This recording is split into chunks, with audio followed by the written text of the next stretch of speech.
que voy. Money pero me doy. Woman me dice cuando voy. You money me say that boy. Ah, hey, Bandaleros!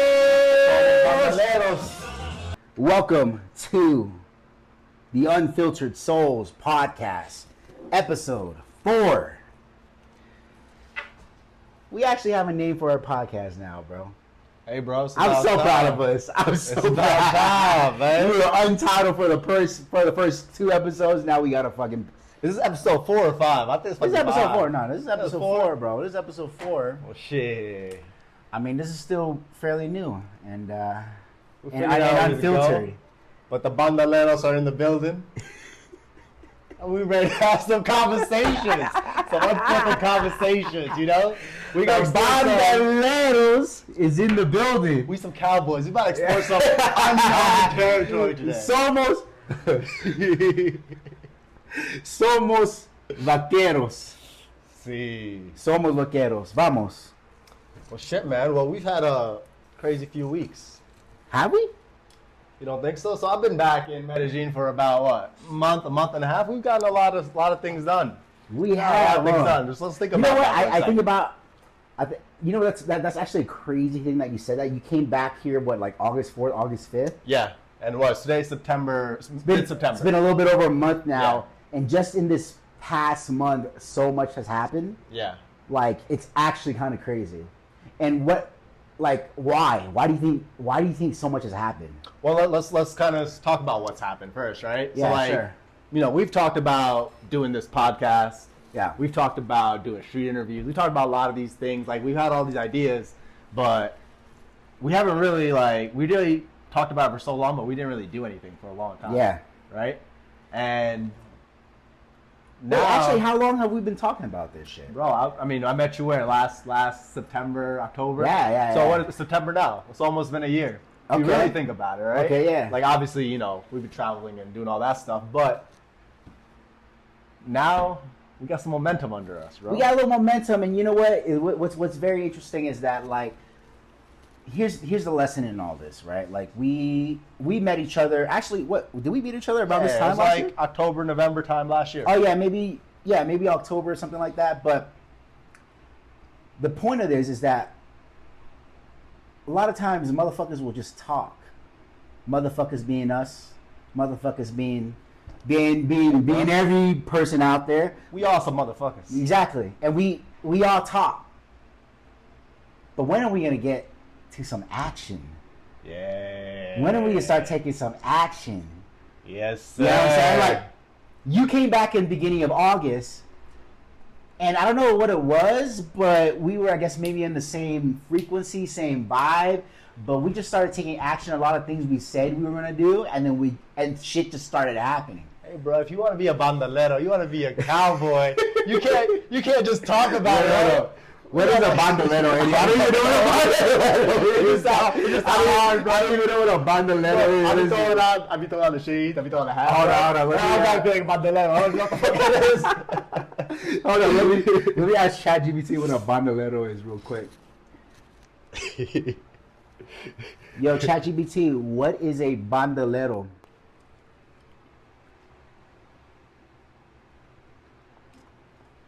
Come on. A bandolero is a Spanish word that traditionally refers to an outlaw or bandit, often associated with romanticized... You heard that? A fucking outlaw. Especially in the rural or mountainous areas of Spain or Latin America. In pop culture, it's sometimes used to describe a rebellious or roguish character. Have you heard the word in a particular context? Yeah, we heard it in a song. All right, now shut the fuck up. But yo, it's a good point, man. Like, yes. Wow, I didn't even know that what a bandolero was, but that beginning intro song kind of made sense. It makes sense. It fits the theme of, I think, today. It's about taking action. Taking action. Right? You know, you want to be an outlaw. You want to be someone who kind of blazes the path. We could talk about it, right? Like, you know, we all got dreams. We all got ideas. We all got a vision of what we want, you know. But at the end of the day, man, if you're not executing on it, like... It don't mean shit. It don't mean shit, right? Because there's a ton of fucking ideas in this world. Yeah. Like, so many people can have so many ideas, and if we're being really realistic, probably no ideas really new. Yeah. But the main difference is the motherfucker who has the idea sees the vision and then puts it into action and executes. Puts it into this world, makes it a real thing and materializes it. So why do you think it is? Like, you know, why do you think we waited so long? And like, what has been your experience with doing this stuff? Like, what made us kind of just start recording podcasts, start going out on the streets? And why do you think that, like, first of all, what's been your experience with that? With what? With Just that whole process of like, because you're getting DMs, you're getting people reaching out to you, you're getting feedback. Yeah. For me, it's a whole new experience, you know? Yeah. So I'm just curious on like what your just general. Right. So I've had this experience in the was. past, and so like I know what that's like. But as far as like taking action, man, you know, I guess sometimes in life, certain events happen that spark enough emotion for you to take the action. You know what I'm saying? And I think that's what it is. I think the best kind of like the best things come from action, but there's emotion behind the action. You know what I mean? Like, Yeah. there are a reason why people do things all the time, but the main thing we want to look at is like why are people doing it? Why do we do the shit we do? What's the emotion behind things we do? Action fueled by emotion is powerful.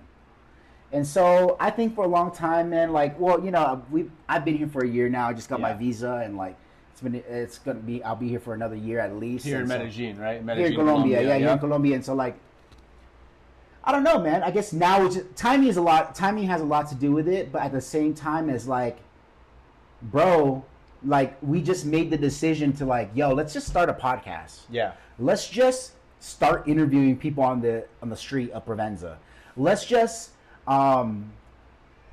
talk our shit. Yeah. Like, bro, do you remember that day where I literally just brought up the idea? I was like, hey, dude, like, why? I was like, what if we did street interviews? Like, what if we I have the equipment, and you were just like, yo, I'm down for that, and we just did it. The thing is, like, yeah, there's, you know, this kind of goes to what I want to talk about is like, you know, a lot of people have these ideas and things that they want to do, but they don't do them. And I guess the question is, why don't they take the action, right? That's a very. Why don't they take the action? Like, I think it's good to dig into that. Yeah. Like, what's stopping people? Well, we all know people have fear and insecurities, right? Like, we all know that people are afraid to be judged. We all know that people are afraid to be possibly outcasted from society if they were to do a certain thing that was out of the norm. And if we're going really, really in deeper, like, if you have a family and you have really close friends and they know you a certain way, they see you a certain way, the moment you step out of the reality or the image of what they think you are, what happens is it makes them oftentimes feel uncomfortable because now you are stepping outside of what they see you as. Like, and this is like this is the Nas I love, right? This is the Nas I love. This is what he does. He's predictable. He's predictable. Exactly. He fits into my world. Yeah. But the moment Nas steps out of that ideal image of who I know he is to be and does something a little bit different, it makes me feel uncomfortable. Because it's like it's shaking up my world. Yeah. So I mean, what do you think? I think you got a little deeper than I was expecting right off the bat. But I think people can be, you know, when people do things that are out of the norm, in general, people are a mirror to you. You know, like so when they do something, if it sparks of emotion in you, especially if it's like, oh, why is he doing that? Why, like, especially with haters and people who are upset. Yeah. Like, you got to ask yourself, like, why do I feel that way towards that person? You know. And I think, like, it's a mirror. It reflects something in you that you need to dig into. Like, why does that make me feel insecure that they're going out and do that? Why does that make me upset, you know? Yeah. But, man, I would say the other thing about why people don't take action, and I can relate this to myself, is because sometimes you don't know how things are going to play out. Yeah. Right? Like, for example, Actually, I would even go a little bit even deeper. Like, to add on to that, I don't think anybody knows how anything's going to play out. Like, it would that be is the really, reality. really honest. Yeah. And that's why sometimes I have to be a little bit... I have to challenge people who think that they're in control of everything. Because, like, the reality is, like, yeah, you can only... like, the truth is you can control the things you can control. Yeah. And that's, like, 0.1% of the universe that you can control, and then like the other 99.99% is shit you can't control. So it's like most of the shit we do, we don't know how it's going to play out. Now, obviously, there's a little bit of like, you know, predictability in certain things. You can make predictions, but Well, this is why people don't try anything new. You know, this is the whole idea of what the comfort zone is, right? It's like I can predict if I do the same thing every day, and I've done this for a while. I can predict what's going to happen. It's comfortable. I know what's going to happen. Yeah. But the moment, like for me, like I have to go do a street interview. I barely know how to press record on that camera. Not too right? Yeah. So it's like I know. there's so many unpredictable factors. Yeah. And I think like people get stuck. You're right. Like you really can't control very much, right? Right. And there's so many unpredictable factors. Sometimes you get stuck thinking you have to know all the steps before you take action. But something we've talked about, man, is like once you just take the steps, whatever action that is, like things start unfolding. That's so true. You know what I mean? Like the path starts opening up, and you start seeing like the possibilities of like how things like can play out, and also you become more like tapped into the streets. Like you know what's like The streets. Yeah. You're tapped in because when it's all in your head, Yeah. right? When you're trying to plot, like I'm just speaking from my experience. When I'm trying to plot the whole map of like it should be A, B, C, D. Like I need to know all these things before I do this because I want this result. Yeah. It's like you're not really grounded to reality. You're not. You just have all these ideas, but unless you put them into practice and take an action, they don't really mean shit. The truth is, man, it's like, man, once you start walking the path, the path begins to reveal itself. There's absolutely no way you know exactly how things are going to play out. Yeah. Because, but once you start taking the action, the how figures itself out. The how will reveal itself to you. It's like everything we've started in the past month, as far as the podcast. Yeah. Like, bro, we don't know what the fuck we were gonna do with that. We didn't even know the name. We didn't even know the name of our podcast, bro. Like, Bro, yeah, first two we episodes. literally decided on a name on our like before our third podcast episode. Yeah. Like, we just started walking the path, and we decided on a name, and it revealed itself to us, the Unfiltered Souls podcast, and that's what it was. Yeah. But then like everybody wants to figure everything out like beforehand. But it's like, bro, when was the last time you had an exact plan and everything played out exactly the way you planned it to play out? Come on, and I think- that's I just the think most it's like bullshit thing. Anybody who says that their plan went exactly according to plan is the most bullshit fucking shit I've ever heard. You're lying. You know you're lying. I think it's also like a lot of mental shift as well. It's like, would you want to know everything, like predict everything and know exactly how everything's gonna play out? Like part of the adventure of life is also like something I'm coming to embrace is like that unpredictability. That's the adventure of life, right? Right. Like yeah. You don't really fucking know. Bro, you bring up such a good point, bro, because it's like if we actually knew how everything was gonna go, would it even be fun? Would it even be worth it? Like, if you knew exactly how everything was gonna play out, would you even play the game? Would you even play the game? It's like that superpower of like, like the superpower of being able to read people's minds and like shit like that, or see the future. Yeah. It's like, bro, why would you ever want that superpower? Like, because you're gonna see everything. Yeah. Like, it's no fun to that. Be careful what you ask for. Be careful. You know what I mean? You don't want all the answers. Nah. You want to discover the answers. That's the journey of life, right? And you know what?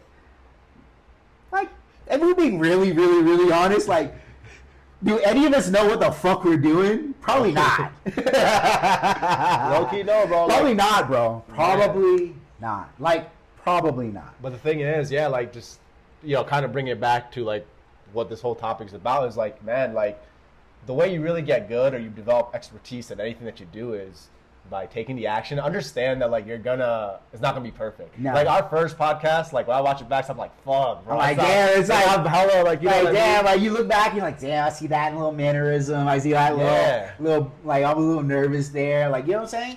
But embrace that. Like, You embrace have the to. fact that like that is the process. Enjoy the process of like sucking. And So stuff. tell me, give me examples in your life of something you just started taking action on and just eventually became good at. Because like, bro, I know you're a very skilled man.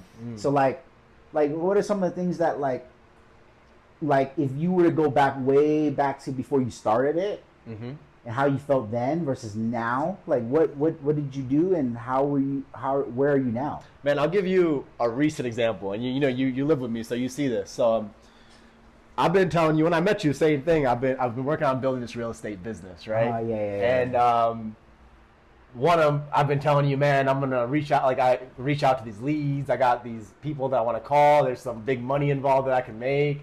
And I told you that about like a year ago. Yeah. And it's not until now, like this last like 2 or 3 weeks, that I started calling people. Yeah. And really the reason that I waited so long, pretty much a whole year, sitting on all this potential money that I can make, is because I was scared. I didn't know, like when I pressed the number and I called these people back who are interested, I don't know how they're going to respond. Yeah. And that fucked with me because I was like, fuck, I need to know, kind of like we were talking about with this whole action thing, like trying to plot out all the points. I need to know all the details. Yeah. Exactly how this conversation goes. But that's not authentic. You know what I'm saying? Yeah. Like when you're on, like, let's just bring it back to business. If you're on a call and you're on a sales call with a person, like nothing is. This is why I'm so like against scripts in like sales calls, because the reason why is because like, dude, life is not scripted. Like life is like that's not how it works. Like if somebody had a very unique problem or solution and you were to follow a script, does that even make any fucking sense? Like if somebody needed like help, if somebody needed help with a very personal issue, and then all of a sudden you brought your next line was like, oh yeah, well we're having 10% off right now, and like that doesn't fucking make any sense. You have to look at the person that's in front of you and deal with that person from the most authentic, truthful place. And so like, you know, I'm actually very, very curious as to what actually sparked you to finally take that action within this past, it's been like a week and a half? A week, 2 weeks. About on your real estate business, it's just, like at some point you just gotta fucking jump off the cliff or jump off, you know, it's like, you want certain things, like you said, like I'm like, yo man, I want to make more money, you know, I want to get to the next level. Like that's kind of how I always see it. Like that's kind of the journey of life. Like, I don't know, I feel like maybe as men, as human beings, we're not really meant to be stagnant. We're meant to be working towards something. And I just hated the fact that I felt like a bitch and I just couldn't pick up the phone and call someone and be like, yo, you know, like take action and make something happen in my life that I really wanted, you know? And yeah, man, like what's funny about that whole process of like cold calling is like, I will say you have to be prepared, right? Like if you're making sales calls or anything, it's not like you just call and without any information, right? So do your research. But at the end of the day, you can't control how the person's going to respond. You can't control the factors. You don't even know the factors, right? It's like when you talk to a girl, like you don't know what she's got going on in her life. You don't know she's got a boyfriend or she's in a bad mood. You have no idea. There's a lot you can't control. That's what we were talking about in the beginning. But the only thing you can control in like this in that scenario is you as a man approaching. That is the only thing you can control. Like the only thing you control is you saying something or doing something. Yeah. And seeing where it goes. Like you really have no control over anything else but that. And to believe that you do, you're delusional. Like that's the most delusional thing. And so like, you know, it's very interesting too, bro. I think I said something to you because it took you a while before you finally started like taking action on your real estate business. Real estate business, yeah. But I think I said something to you about like, I don't know, I was like leaving to the gym one day and you were like, and you were talking about that business and I was like, wait, you have all these, you were telling me about how you had all these leads, but you just hadn't followed up with them or you hadn't talked to them. Yeah. And I think I told you something about just like, I think that you just haven't accepted the identity of somebody who runs that business. Because if you actually accepted the identity of somebody who runs your business, then bro, a follow-up is like normal. That's what you have to do. Like that's like that's like who I am.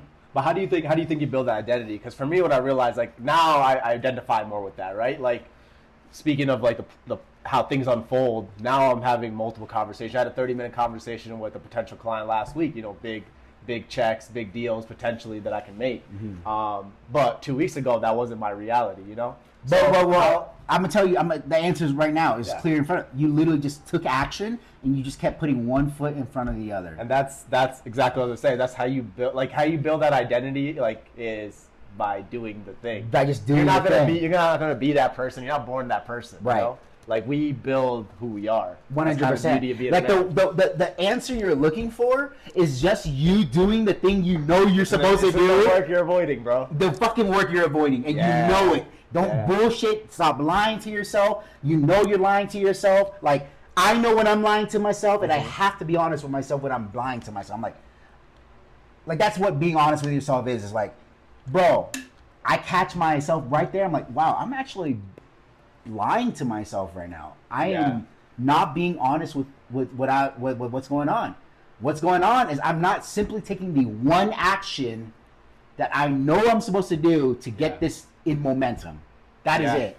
Like, that is the only fucking thing. And we do not have to make it any more fucking complicated than that. It's very, very simple. It really is that simple, and it's also a snowball effect, right? Right. The more you take action, the more that momentum builds.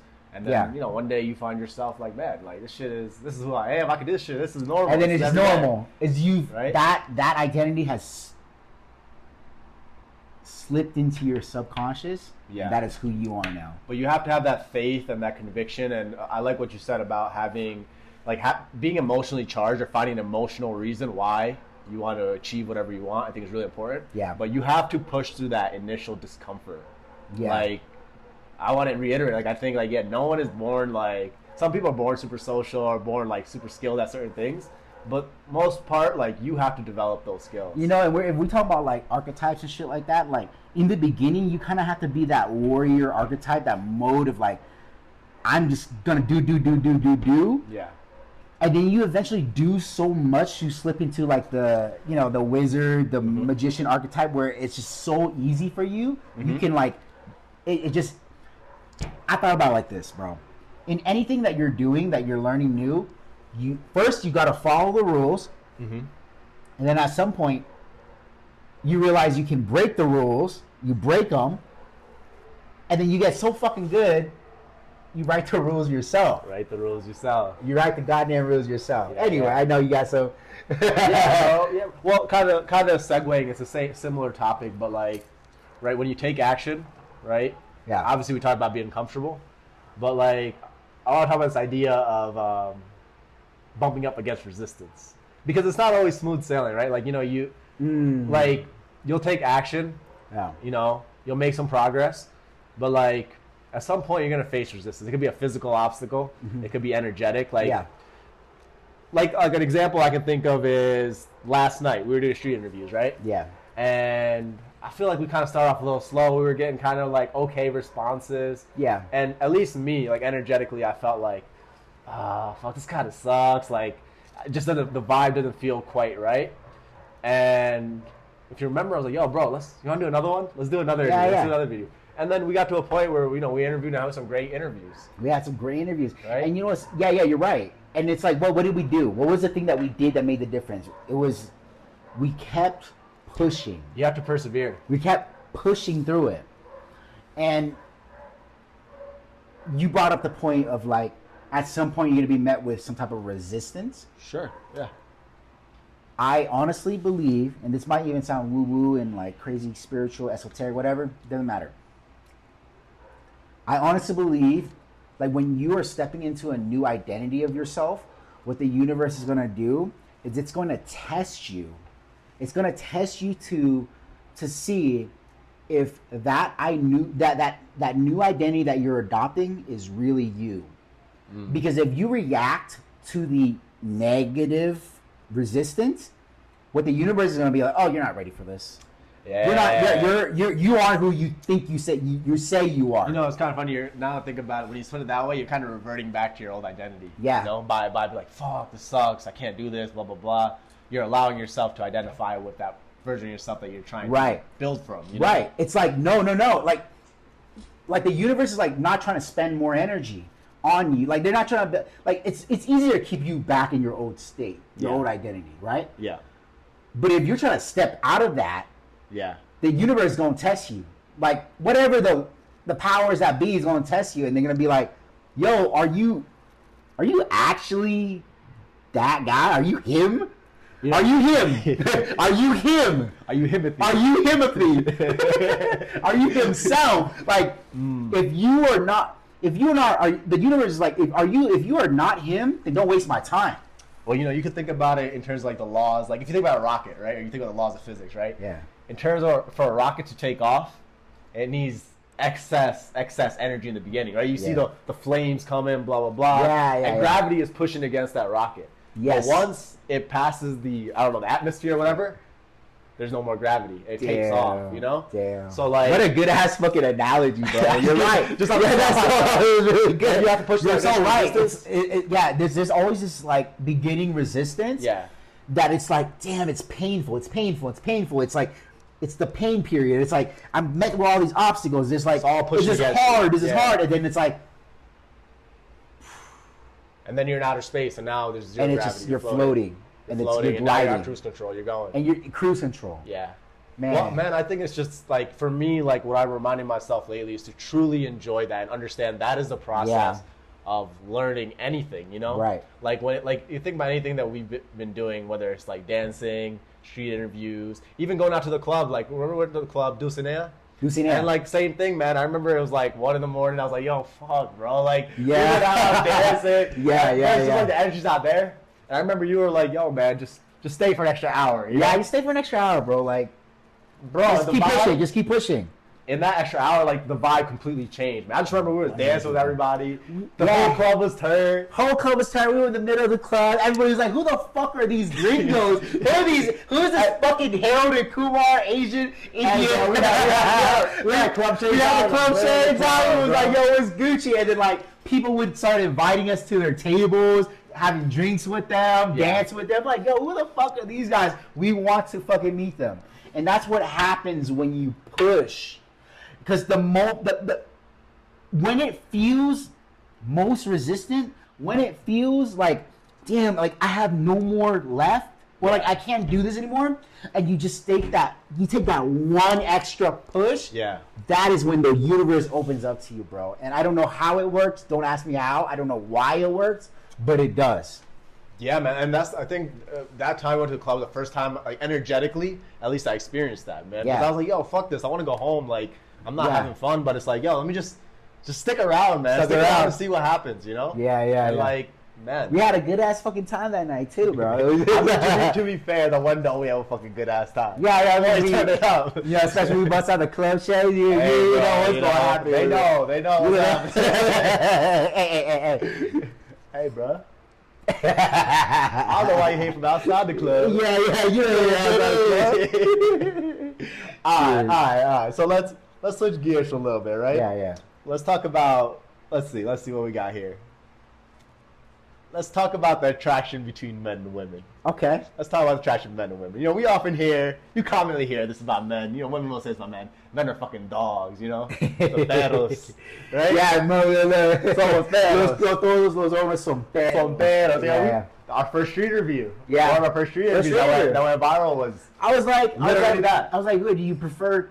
We asked this, very cool Yeah. girl, very nice girl. Like, yeah, do you prefer Colombians as a for a partner, or do you prefer gringos as a partner? And she was like, no, los colombianos son muy perros.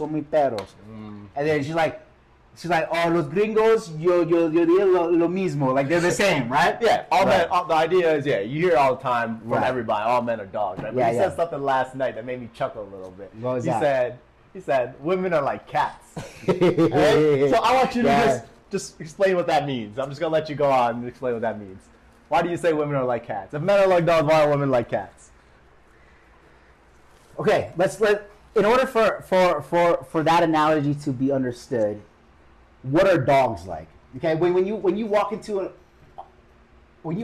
home and there's dogs there, what do they usually do right when Hey, you walk bro, into the door? We're super loyal. Maybe.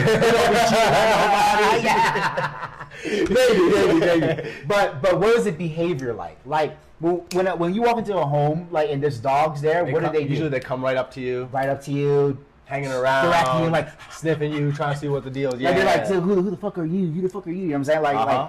like it's like literally like a dog. They're present. They're right in your face. Now, when you walk into a home and there's a cat there, or maybe even multiple cats, what do they do? What is the behavior of the cats? You tell me. Hang back a little bit. Yeah. Observe, see what's going on. Yup. Scope out the situation. 100%. So cats be just kind of, they be chill. Like, they know they're cats, right? Yeah. They know like they're there, and they're like there looking at you, and they're like there crawling around, and they're like scoping out the situation, and they're like, who is this person, right? Mm-hmm. And the reason why I say women are like cats is because, and you'll see this even especially with the most attractive women. Like, man, they're just like cats, bro. Like, they know they're hot, they know they're pretty, they know they're beautiful. Mm-hmm. So they ain't gotta do nothing extra. They hang back. They're like, okay. So what I'm saying here is that men, the reason why a lot of women say men are like dogs is because men are so like eager, right? And direct. Yep. And hungry a little bit, like they're thirsty. Like dogs get thirsty sometimes. Salivating and shit. They're out here drooling and shit. But cats, man, They play cool. They're indirect. They're coverts. Yeah. And if you understand that women are like cats, what you understand is that you gotta hang back just like a cat. You hang back like a lion. So when you think about a lion, right? A lion, he rules the fucking kingdom. He rules the fucking jungle. And the lioness usually kind of like does a lot of the hunting for the main lion and shit like that. But he rules back. He hangs out. He knows he's the fucking lion. He hangs back and he's like, yo, what's up? Yeah. Yeah. So when I say women are like cats, you have to allow women to be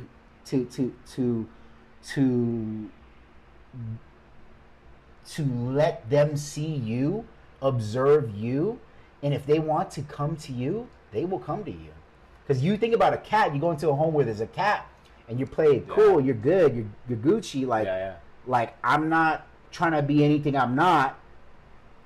Eventually, the cat is gonna see that, and the cat starts getting closer to you. Curious. They start rubbing up on you. They start touching you a little bit. They're like, you know, they're like, you know what I'm saying? they're like, meow, meow, meow. You know what I'm saying? Yeah. Like, they have warmed up to you because they choose. Like the cats choose. In many ways, women choose.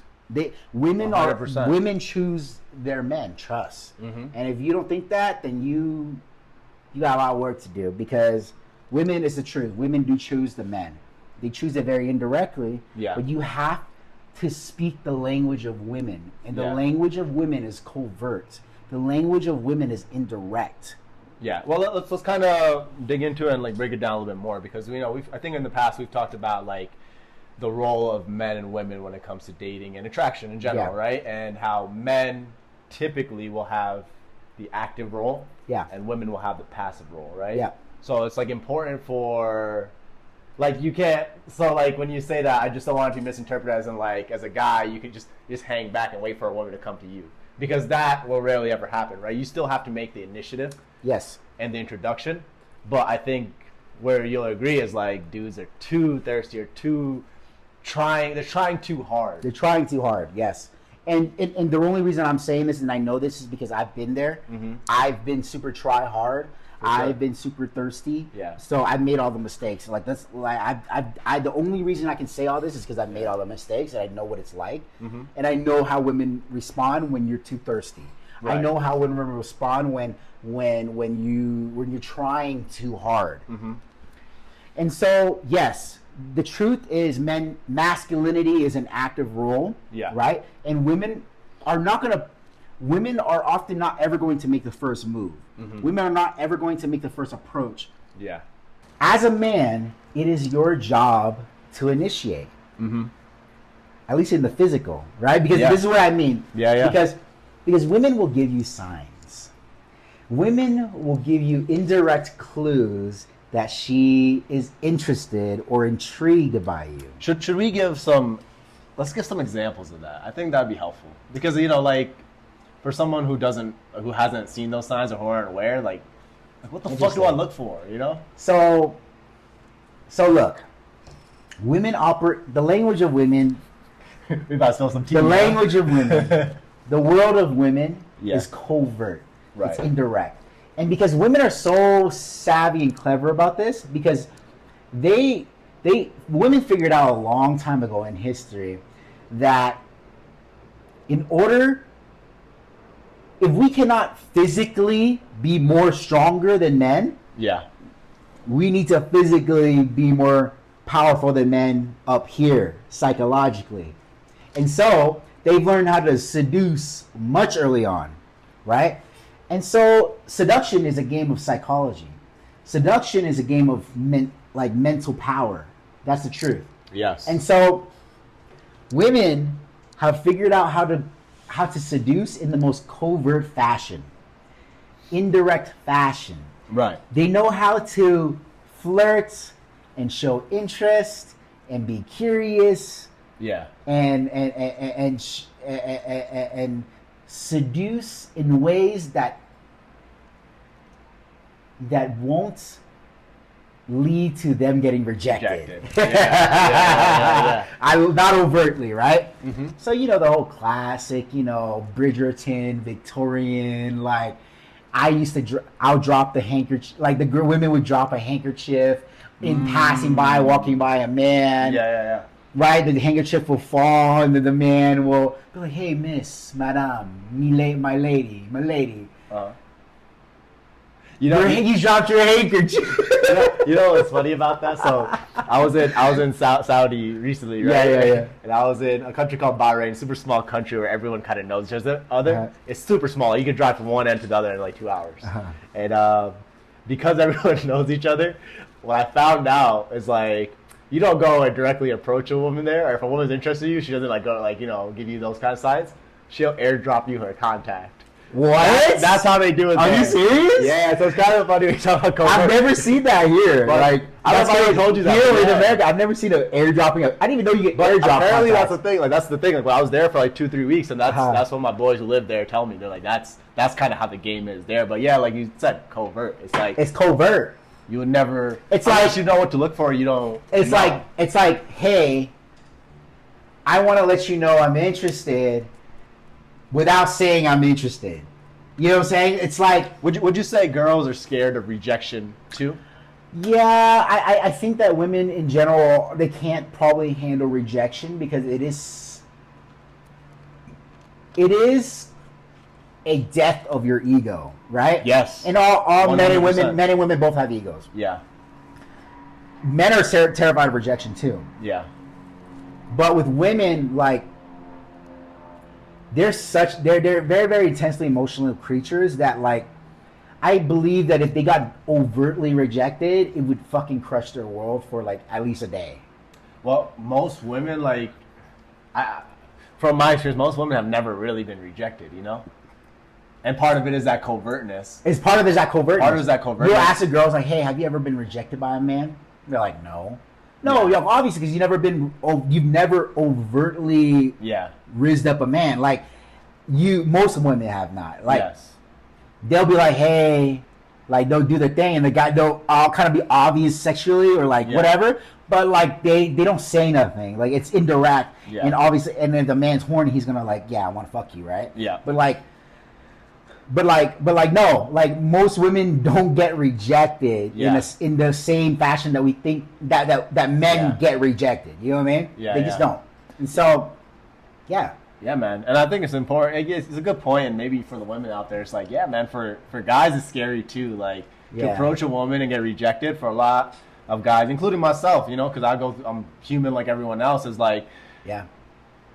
It is like that's kind of the biggest thing I realized. It is a kind of death of your ego. Yeah. It's kind of death. But like, bro, if you want to make anything happen, you have to be willing to take the risk. And You like, have to be it's willing kind of to like take what we the talked risk. about right in the beginning about like you have to take the step. But that's a really good point that you bring up. Like, I don't think a lot of women actually understand how scary it is for a lot of men to Yeah. approach, because they have never had to live in that Yeah. world. Yeah, I think it's good to bring up. It's completely like they don't exist in that reality where they need to approach. Yeah.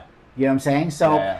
if women out there are listening right now, I would encourage them to be empathetic and also have a little compassion for certain men who are like trying to approach, like 100%. Yeah. because you don't know that world. You don't know the world of direct game or direct riz. Like, I need to say, hey, I like you. You're, like, you just Yeah, don't. yeah. Like, they don't know that world. That's not a part of their. That's not the They part don't of the exist in that reality, reality. yeah. They don't need to. Most Yeah, of yeah. them, right? That's a good And- point, man. Yeah, for the women, yeah, it is. It is, to recognize that if a guy is trying to approach you, obviously, there's creeps out there, blah blah blah, right?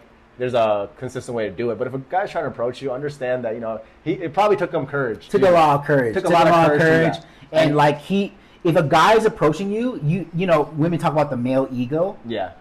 Bro, the male He's putting his ego you know- on the yeah, line. he's putting his ego on the line. Yeah. And for you to reject him, like, that is also him, like, a little ego death for Yeah. him right there. And just like, he's like, yo, that was, depending on where he is in his game, like, Yeah. that might have been very hard for him. Yeah. But- which is fine. Like, you don't have to, if you don't like the guy, of course reject him. But just be nice. Like, Right. understand that he's trying. And this is not to say that women aren't. I honestly rarely ever have a woman that's been super nasty. nasty Yeah. about me approaching. Yeah. Rarely, maybe one in like a thousands. Like, Yeah. she just might have a bad day, or maybe she just had a deep trauma. I don't know. But Right. but one thing I do want to bring up is that, like, I did mention that it's your job as a man to initiate, as far as like approach. She will give you hints. Yeah. She will give you signs she likes you. You have to be aware of those signs, and we'll talk about that in a bit. Yep. But when and where are you direct with your approach, and when and where are you indirect with your approach, right? Yeah.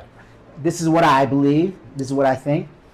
If you see a pretty woman in passing, a beautiful woman in passing, and you don't have a lot of time to approach or let her know you're interested or blah, Yeah. blah, blah, You might never see her again. you might That- never that ever kind see of again. scenario. You Yeah, might, yeah. like, in public, like, she's a stranger and it's Yeah. cold. It's better to go direct, so she knows why you're there. You're not wasting her time. She knows why you're there, but don't just feed her all these compliments and validation. Like, give her that validation she needs for the day. No. Treat her like a human being. Say, hey, look, I know you're pretty face, but hey, there's a lot of pretty girls out there. Yeah. Is there more I should know about you? What else? What makes you special? Tell me at least one thing that's like really cool about you. Right. Yeah. Now she's like thinking.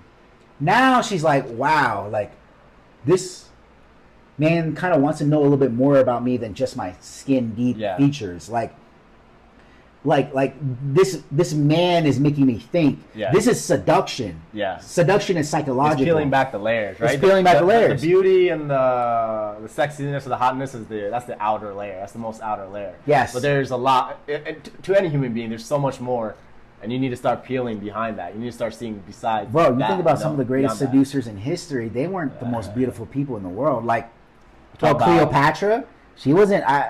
She had like a long nose, thin face. Like, she wasn't necessarily like one of those women who were like, is a stunner. But man, did she fucking rule kingdoms? Yeah. Man, did Wars she? started over her. Wars were started over her. Yeah. Why? Probably because she knew what she was doing. Probably because she understood the psychological game Yeah. behind seduction. And so, that should be a tell that the whole seduction game is not about just looks. It's about the energy. It's Yeah. about the psychology behind, like, the game of it. Yeah. And I truly believe that the point of love is to keep it a game, to keep it fun, so that both people want to keep playing that game. Some bars there, Yeah. my man. Well, let's see what else we got here, right? So, I got nothing to add there. They play active role. So, this is kind of where we got cut off, but like being that, as men, you play the active role, right? Yeah. I think sometimes, maybe this is conditioning, but guys come from the frame of mind or from the point of view that they need to impress this woman. And we talked about some of the ways that kind of manifests in reality, like what does that look like? And a lot of times, like guys, we were talking about yesterday at dinner about dates and like taking girls on dates, especially when you first meet a girl and take her on dates, and how sometimes as men we'll see that guys want to take them out fancy dinners, spend a lot of money, do all these things. And we were talking a little bit how that, especially if you meet a girl in the beginning, that's usually not the best approach. And I want to talk a little bit about why that is. You know what it is? And look, man, I'm not against the whole fancy dinner thing. Sure. If that is truly what you do, like, every day. Yeah. Like, is this who you are every day? Like, do you go to Colosal every day? Do you go to Ritual every day? Like, do you go to these fancy dinners every day because you just got it like that? Bro. Like, that is your world already. Yeah. And you're just inviting that woman into your world. Yeah.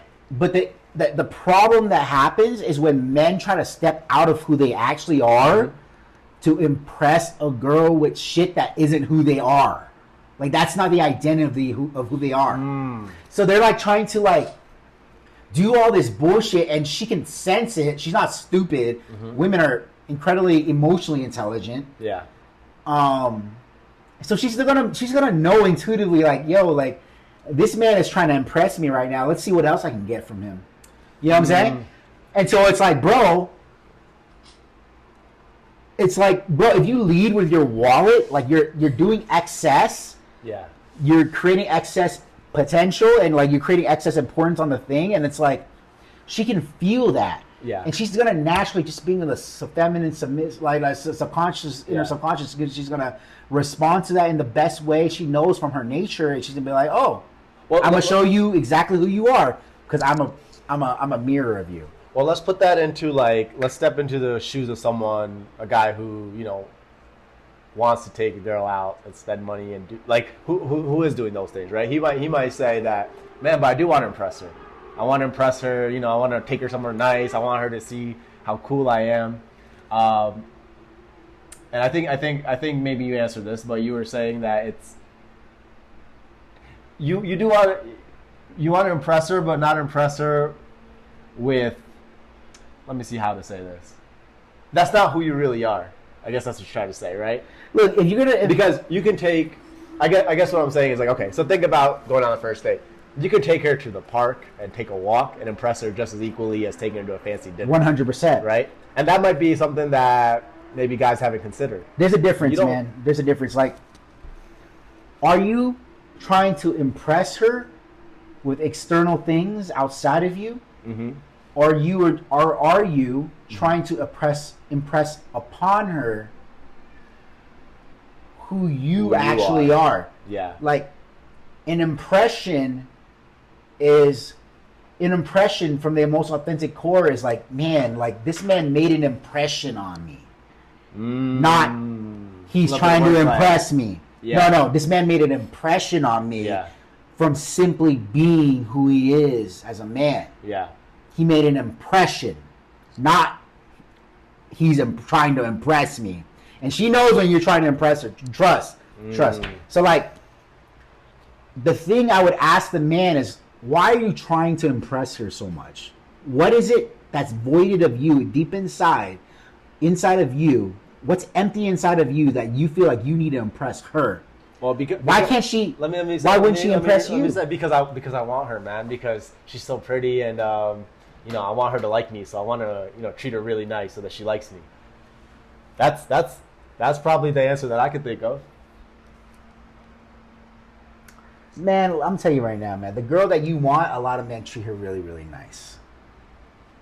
Like, a lot of men can treat her really, really nice. Like, that's fine. And look, I'm all for treating a woman well. But to treat her well because you want something from her is a completely different thing. Like,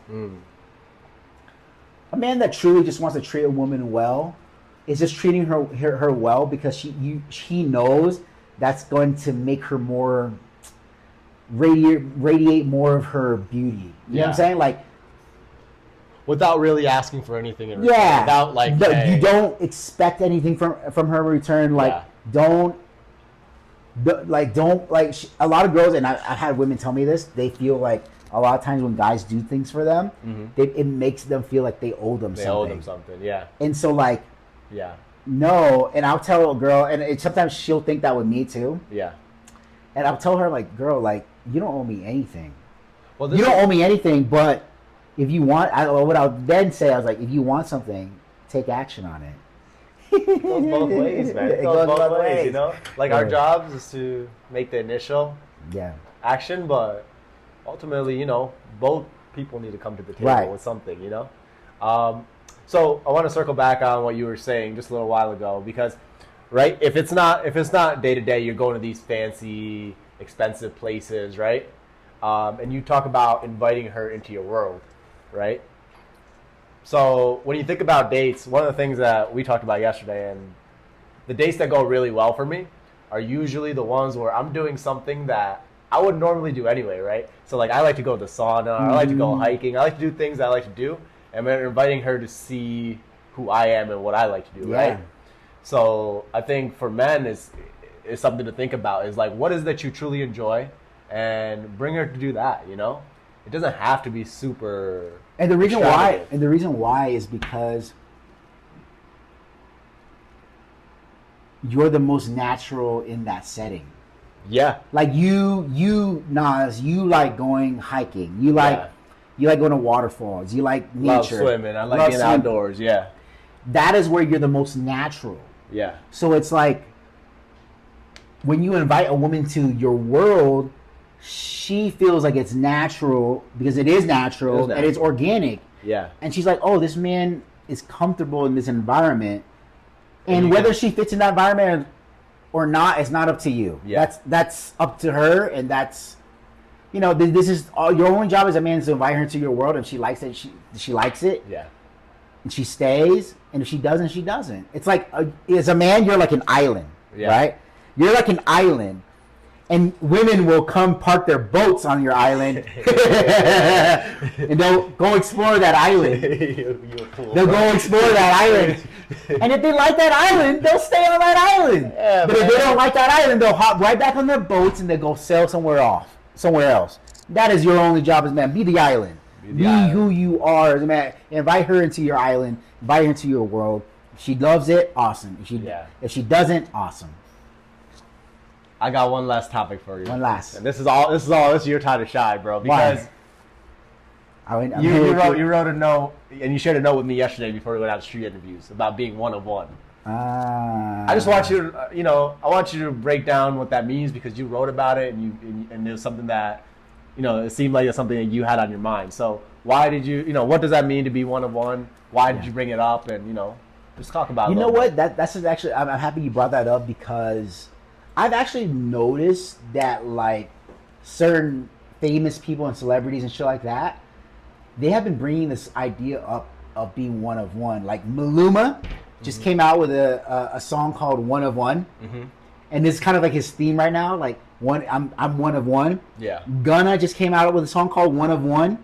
And so I'm like, yes, that was top of my mind. I'm like, okay, you need to be one of one. Don't be one of a kind. No. Don't be one of a kind, because why? A kind implies a kind is still a group. It's a group, yes. A kind is like a species. Yeah. One of a kind is still a species. 1 in a million is still 1 in a million, and by definition, if there's 8 billion people in this world, that means there's quite a few of them. That means there's 8,000 other carbon copies of you if you're 1 in a million. Yes. No. You be one of one. because God gave you a specific you have a specific set of traits that God gave you. God, or whoever you believe, the universe, or how you were created, gave you. You have a specific set of DNA that is completely unique to you. Yeah. There's nobody else that has your DNA. Yeah. So what as men need to do, and not just men, but people in general, Yes. step into you fully. Yeah. Step into who you are as a spirit, your soul, fully. Yeah. Because what you'll find is once you start doing that, the best people start being gravitated towards you because they know, like they're attracted to your soul. Mm-hmm. At the same time, the worst people get repelled from you because you're like a magnet, right? You're like a magnet. A magnet either attracts or it repels. It's polarizing. It's pulling or it's pushing. Boom, that's it. Yeah. So you, as a man, you be one of one. Yeah. One of one, meaning there's only one of you. Fill out that one of you. That's it. Just be fully who you are as a soul. Now, I want to say there's a caveat that says that like that's not to say that you can't improve certain things in your life. Like, I'm a big boy, right? Yeah. I'm a big boy. I could lose some weight. Yeah. But that doesn't make me any less of me or not. I'm already me. Yeah. I just want to be like a sexy, thin down Jack version of me. 100%. Yeah. You know what I'm saying? Like, but be who you are at the core. At the core of who you are. If you like something, then that's you. Yeah. If you talk a certain way, then that's you. I think this is so like important because I'm sure you've had the experience, and I've definitely had the experience, especially when I was younger, of wishing I was someone else. You know, wishing like, oh man, I wish I didn't have these set of circumstances. Wish I had different parents. Wish I grew up somewhere differently. But as I get older and like you invest in yourself, right? Like you're talking about like losing weight. You know, we're starting a 90-day challenge. We're doing like different things where like we're trying to improve upon ourselves. Yeah. And like, I think it's important as guys, as human beings, whoever, like, none of us are perfect. We all have our unique set of circumstances. We have our insecurities. We have our strengths. And to really lean into that, lean into who you are and stop wishing you were someone else. And understand if there's something you don't like about yourself, you can change it. You know what I mean? Like, you're 100%. not fixed. And yeah, I think it's just a message. Because I know like a couple years ago, I really needed to hear that message of just like, yo, like, yeah, embrace your circumstance because they are very unique. You bring up a very good, and you're good at. You brought up this very just like interesting idea of you're not fixed. That's so true. People are malleable. Yeah. People can change, but you can't change other people. Like people have to actually want to change in order to change. Don't ever go out there and be like, yo, I want to change this person. It ain't gonna happen. It's not your job. They have to come to it's not your job, Yeah. and they have to come to that conclusion themselves Yeah. before they want to change. And so, like, but it's true. Yeah. People are not fixed. You're not fixed. You can change if you want to change, but that has to be a decision from your absolute core. Yeah. And you know the thing is, and you know, I don't have anything else, so Yeah. here. But like, what I realized, actually, when I first realized it, like, I realized that life occurs over time, right? You're not like fixed to a certain point in your life, right? And sometimes, like for example, when I went through my first heartbreak, I remember thinking like, this is the end of the world, like this is it. I'm not gonna get another girl. Like, I'm a horrible human being. Like all these emotions, right? But then like, you have to let time play out to see that like we're always constantly evolving, growing, and changing. So I would say like the reason I'm bringing this up, and it really hits home to me, to be honest, because I remember at a point in life a couple of years ago where I was like, damn, this is who I am. I'm a piece of shit. I don't like this. But now looking back at it, it's like, man, like you're not fixed to that one point. Like the clock is always ticking until you die. So Right. you have until you die the chance to create who you are. Yeah. And I just hope that people understand that. Like, And you know what? like And yourself, you here's a can change message that, to man. all the guys out there who might be experiencing heartbreak right now. Heartbreak is a powerful thing. It's a powerful emotion. Yes. And you can either allow it to destroy you Yeah. and allow you to fall down this downward spiral of your life, or you can use that pain, that emotion to drive you forward and level up like you've never leveled up before. Because I mentioned this in a past podcast. Women are the perfect reflection of men. Yes. And if you got your heart broken by this woman, it was for a reason. And I guarantee you, she ain't feel guilty that she broke your heart. Yay. She gave you the medicine, the back medicine you needed. And you're gonna take that heartbreak and you're gonna use that pain and you're gonna use that to drive you forward and level up in ways you never thought was fucking possible. Yeah, and bro, it really is a beautiful thing. Like, you know how you're talking, I think in the beginning we were talking about taking action and how, especially taking effective action, usually has some sort of emotion or energy behind it. And that's why heartbreak is so powerful, because it's such a strong emotion. And like you said, you can choose what you want to do with it.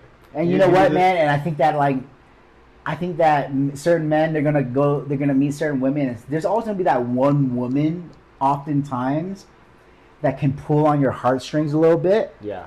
And make you feel a little bit out of character from what you're used to. Even the guys who are like they're not new to this. You know what I'm saying? Yeah, they're not new to the game. There'll be certain women who like know they're so they just got that feminine mystique about them that like that pulls at you, right? Yeah. But that is also in itself a reflection, and that's a lesson to be learned in itself when you look at it. So it's like, man, like take it for what it is and use it to drive you forward and propel you forward and be the best motherfucking bandolero you can be. Fuck yeah, man.